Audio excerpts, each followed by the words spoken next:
আসসালামু আলাইকুম সুপ্রিয় দর্শকগণ, আপনাদের আবারও স্বাগতম আমার রান্নাঘরে। আজকে আমি আপনাদের মাঝে নিয়ে এসেছি এই জন্য আমি প্রথমে চালের গুঁড়ি নিয়ে নিয়েছি, তারপরে কেটে নিয়েছি মিঠাই এবং কুড়িয়ে নিয়েছি নারকেল। আগে থেকে আমি নারকেল, মিঠাই এগুলো তৈরি করে রেখেছি। একটি পাতিলে ভাপা পিঠার খাস বসিয়ে এবং নারকেলের পাতা কেটে নিয়েছি। এগুলোকে ঠিক ভিতর থেকে কেটে এভাবে একটি ক্রস তৈরি করতে হবে। খাঁজের ভিতরে পানি দিয়ে এটিকে সুন্দর করে বলক ওঠাতে হবে। আর এদিকে আমরা গুঁড়ির ভিতর কিছু পানি দিয়ে, গরম পানি দিয়ে এটাকে সুন্দর করে মাখিয়ে নিব। আর এর ভিতর দিয়ে দিব এলাচের গুঁড়ো, যাতে এটা সুন্দর হয়ে ঘ্রাণ হয়।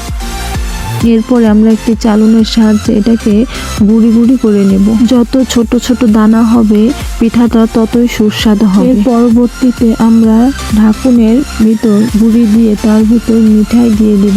প্রথমে আমি শুধু মিঠাই দিয়ে পিঠাটি বানিয়ে দেখাচ্ছি। অনেকে আছে নারকেল পছন্দ করে না, সেই জন্য চাইলে আপনারা নারকেল ছাড়াও পিঠা বানাতে পারবেন। আমি প্রথমে নারকেল ছাড়া বানিয়ে নিয়েছি। এর পরবর্তীতে আপনাদেরকে নারকেল দিয়ে পিঠা বানিয়েও দেখাবো। এখন আমি আপনাদের দেখাবো নারকেল দিয়ে।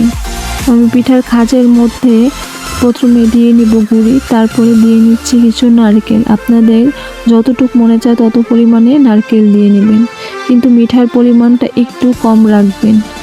মিঠাই পরিমাণ বেশি হয়ে গেলে আপনাদের পিঠাটা উঠবে না, উঠাতে গেলে ভেঙে যাবে। আবার বেশি চাপ দেওয়া যাবে না, বেশি চাপ দিলে পিঠাটা আপনার খাঁজে বসবে না। পরিমাণ মতো নারকেল এবং পরিমাণ মতো মিঠাই দিয়ে নিতে হবে, নাহলে পিঠাটা উঠানোর সাথে সাথে আপনার ভেঙে যাবে। দেখছেন আমি কিভাবে দিচ্ছি, ঠিক এইভাবেই দিয়ে নেবেন। পরিমাণে বেশিও না, পরিমাণে কমও না।